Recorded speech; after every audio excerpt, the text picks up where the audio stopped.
Well, good morning, friends. Today we are going to discuss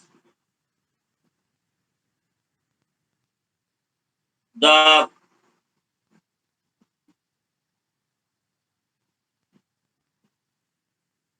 revelation of cultural difference and the ambivalence it creates in Edward Said's 1999 memoir Out of Place. Now, before I delve into this, I need to tell you something about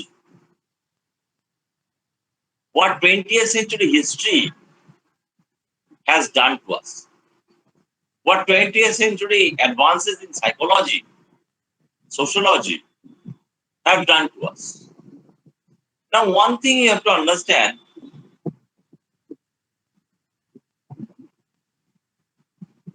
that the concept of purity,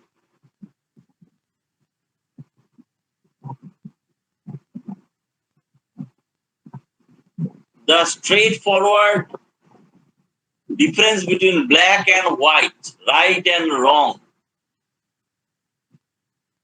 these have all been dealt body blows by changes in us and about us. You know, living as we do in a postmodern space and a post colonial time, we have to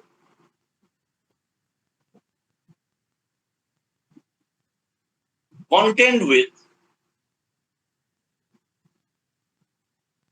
issues of hybridity. We are all hybridized. For example, when I say that I am basically an Easterner and X or Y is a Westerner, I am an Indian, he or she is British. You see, because of colonization, because of modernity, because of globalization, because of the internet, because of the first FAST, I mean, first means of transport, we have all been mixed up. Our ideas, our identities, all have been mixed up because we have imbibed something of the other. There was a famous song, मेरा जूता है जापानी ये पतलून इंग्लिस्तानी sir पे लाल टोपी रूसी फिर भी दिल है हिंदुस्तानी. You see, the thing is, whether we like it or not, we cannot unlearn what the West has taught us. What the West has done to us.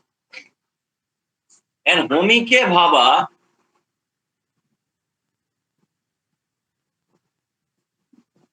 a comparatively junior contemporary of Sai,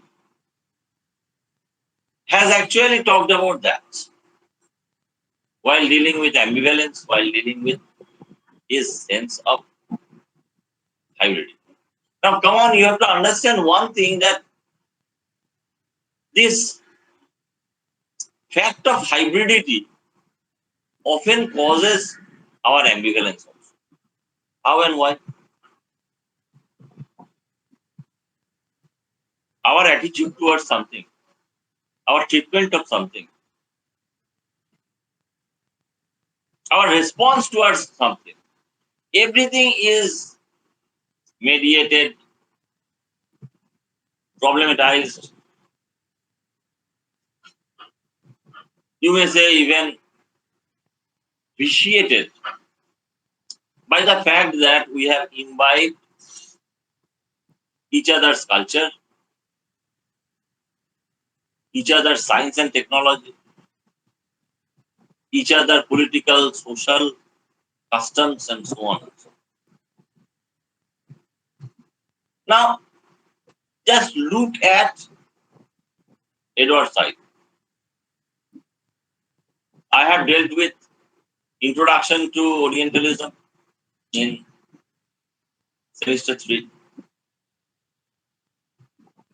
Orientalism by Edward Said, the very, very influential book that was published in 1978 for the first time.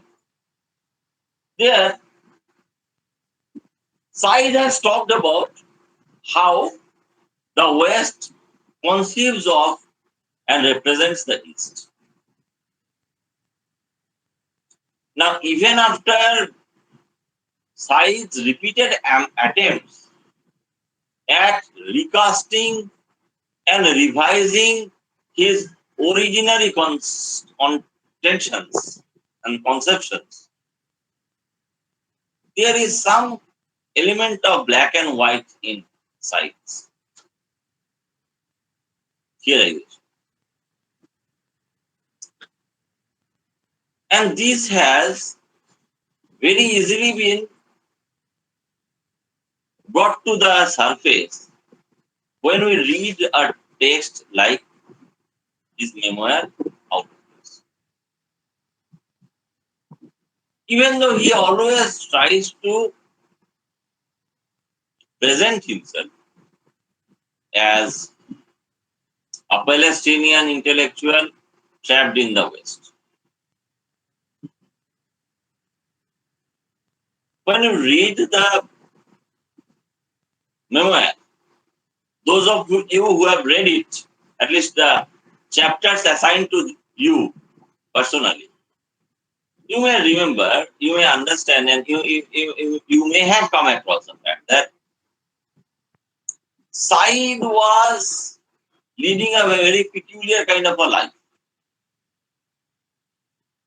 Arab Christian, thoroughly westernized. His father was, from the very beginning of his life, uh, I mean, Edward Said's life, he was already a citizen of the United States. Now, the citizenship of United States, the United States, I should say, means that there are certain privileges, benefits that accrue out of that. As a result, what happened? As a result, you'll see certain things took place. For example,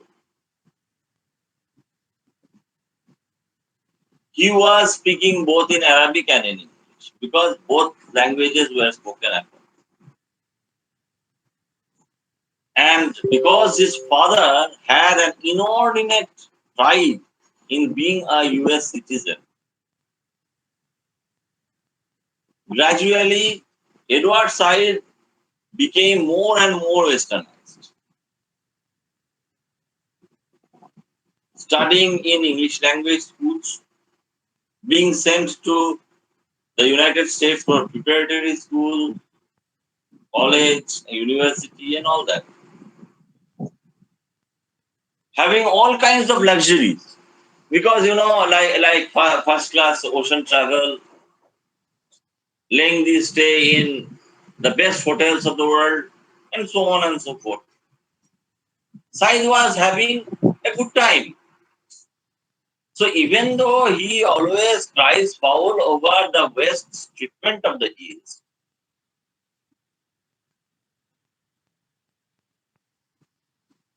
there is something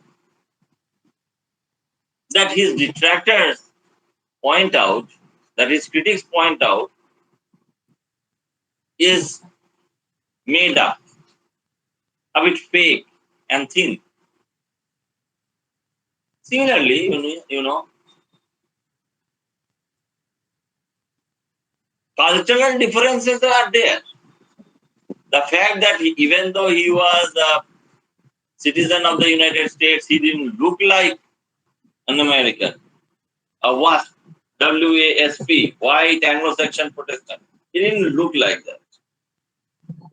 Even though he was a votary of Islam, a defender of Islam, especially the kind of representation that Islam always got from the West.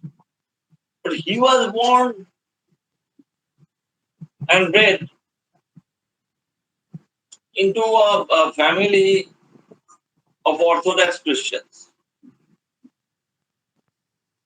So there are so many gray areas in science that sometimes his assertions do not ring terribly convincing. This is something we have to understand while dealing with science. Now, so far as science attitude to cultural difference is concerned, yes, he always talks about plurality, but even his concept of plurality has something rigid about it. There is no free play of signifiers in his idea of culture.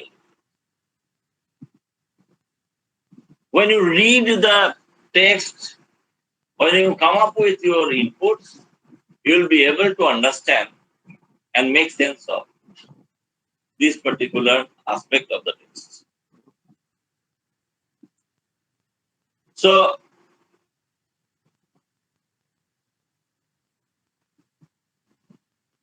the feeling of out of placeness, that I am always feeling out of place, I am always feeling strange. This feeling of strangeness is itself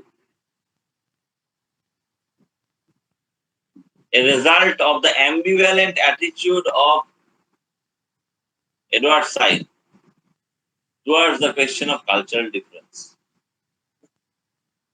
Because these opinions that he has formed are based on his ambivalent views and his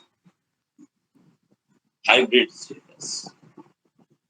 So this was my discussion of this topic.